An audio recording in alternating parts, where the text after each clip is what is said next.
São 8h41. Eu vou te falar, nunca o nome dessa coluna que o Andreasa apresenta aqui na Band News FM ficou mais claro, ainda mais depois das declarações de ontem do presidente da República, Jair Bolsonaro. E aí, Andreasa, tem método ou não tem, Andreasa? Eduardo Barão, bom dia. A coluna tem método? Tem método. Esse título surgiu da percepção de que haveria método em todos os procedimentos, ou quase todos, do governo Bolsonaro, do bolsonarismo. E ontem, falando seríssimo, o presidente da República avançou uma nova linha, extrapolou um novo marco. Como todo mundo já sabe, já ao final do dia no Brasil começou a circular a informação, o vídeo, as palavras do presidente, desde os Estados Unidos, dizendo que a eleição de 2018, aquela que ele venceu, foi fraudada. E mais, foi fraudada e ele teria provas de que venceu a disputa em primeiro turno. A pergunta inicial, óbvia, é a seguinte: cadê as provas? Porque, vejam, é o presidente da República, é o chefe do Estado. Se ele detém provas desta gravidade, que botam em xeque o TSE, Tribunal Superior Eleitoral, que botam em xeque a reputação, por exemplo, da Rosa Weber, ministra do Supremo Tribunal Federal. Se ele detém esse conteúdo e ainda não apresentou, também ele, de novo, hein? Serão quantos nessa altura? Também ele, Jair Bolsonaro, comete crime de responsabilidade. Basta ir aos livros, basta ler os códigos para verificar isso. Mas é óbvio que ele não tem essas provas. Vou apresentar brevemente. Jair Bolsonaro faz isso permanentemente. É o típico lançador de desconfianças. Há muitos aí. Plantador de teorias da conspiração. Há muitos aí, mas só há um presidente da República. O que torna tudo muito mais sério. A linguagem contida naquela fala nos Estados Unidos, perfeitamente medida, é linguagem golpista, que instila a cultura plebiscitária às margens de uma convocação que é oficial, feita por ele, para uma manifestação pró-governo, coisa nenhuma, uma manifestação contra o Congresso Federal. Para que tenhamos noção da gravidade do que está em curso. Com mais essa mentira, com mais este embuste, tudo isso com método, o presidente tenta mobilizar as pessoas para a manifestação do dia 15 de março, do próximo domingo, que ele convocou. Primeiro negou que havia convocado, né? Naqueles vídeos revelados pela Vera Magalhães. Mas o fez agora, no final de semana, em Roraima. Convocando, jogando a população contra o Congresso Federal.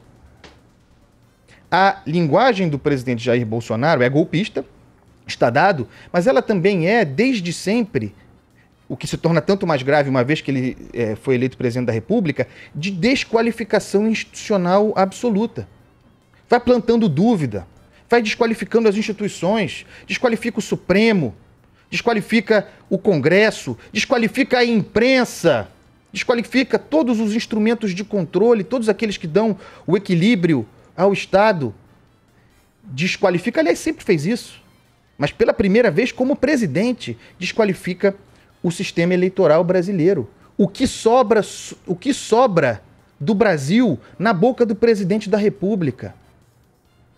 Isso isolando, apenas em termos políticos, a fala de Jair Bolsonaro. Mas nós a podemos ampliar e devemos ampliar para os impactos econômicos.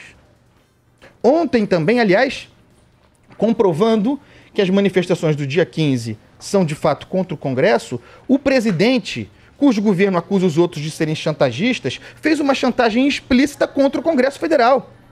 Disse que se o parlamento não aprovar os projetos de lei, aqueles que distribuem 20 bilhões do orçamento para o parlamento, que se o parlamento não aprovar esses projetos de lei, um deles, pelo menos, talvez as manifestações do dia 15 se arrefeçam.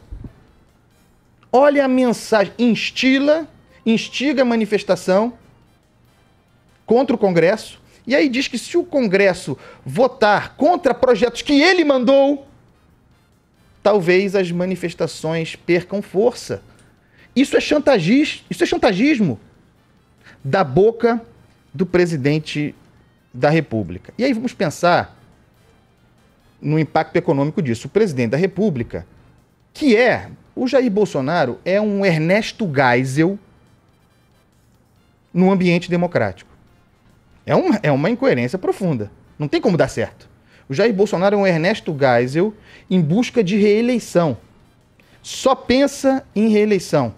Compreende economia como Dilma Rousseff. Votou em matéria econômica desde sempre com o PT.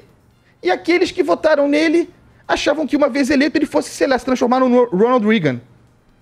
Algo dessa natureza. É possível? Essa conta fecha? Terá sido por falta de aviso? Será possível reformar? A pergunta de todo dia. Será possível reformar estruturalmente a economia de um país, uma reforma liberal, num solo de instabilidade que deriva dos movimentos do próprio presidente da República? Eu não acredito. Não vejo como seja possível. Aí nós vamos para o seguinte, o Paulo Guedes, sob grande pressão de resultado, porque esse Ernesto Geisel, Jair Bolsonaro, quer resultado, quer crescimento econômico, não tem fé liberal. Botou o Guedes contra a parede. E o Guedes disse na semana passada que nós, Brasil, é a palavra da salvação, 15 semanas para reformar o Estado. Vocês sabem, eu fiz a conta ontem, vocês sabem há quanto tempo houve a reforma da Previdência? Há 20 semanas. Nós temos 15 semanas, até mais ou menos junho, arredondando, para reformar o Estado brasileiro. Mas em 20, desde a reforma da Previdência, não fizemos absolutamente coisa alguma. Me digam uma proposta do governo, consistente, estrutural do governo, que se tenha apresentado nesse período. Cadê a reforma tributária do governo? Quem sabe o que o governo Bolsonaro pensa em matéria de reforma tributária? Cadê a reforma administrativa, que era fundamental em novembro, que desde novembro vem sendo enrolado? Agora o Jair Bolsonaro diz que não mandou a reforma administrativa na semana passada porque o ambiente não estava bom, aquele de conflagração com o Congresso por causa do orçamento impositivo. Mas quem criou a crise? Olha o estado da arte das construções bolsonaristas. O sujeito cria a crise e diz que não manda o projeto por causa da crise que ele criou. É genial, ou melhor, seria genial se não fosse o presidente do Brasil. Hoje, o principal agente de trava do Brasil é o presidente da República. Ah, mas foi ele que indicou o Paulo Guedes? Foi. Ele indicou o Paulo Guedes com cálculo eleitoral e ele é aquele que dificulta o trabalho do Paulo Guedes. Se é que o trabalho do Paulo Guedes está bem feito, hein? Porque, como eu disse, as reformas não aparecem. A previdenciária foi aprovada por causa do Congresso. O Congresso que agora é responsabilizado por não fazer andar um pacote de reformas que ele, Congresso, não recebeu.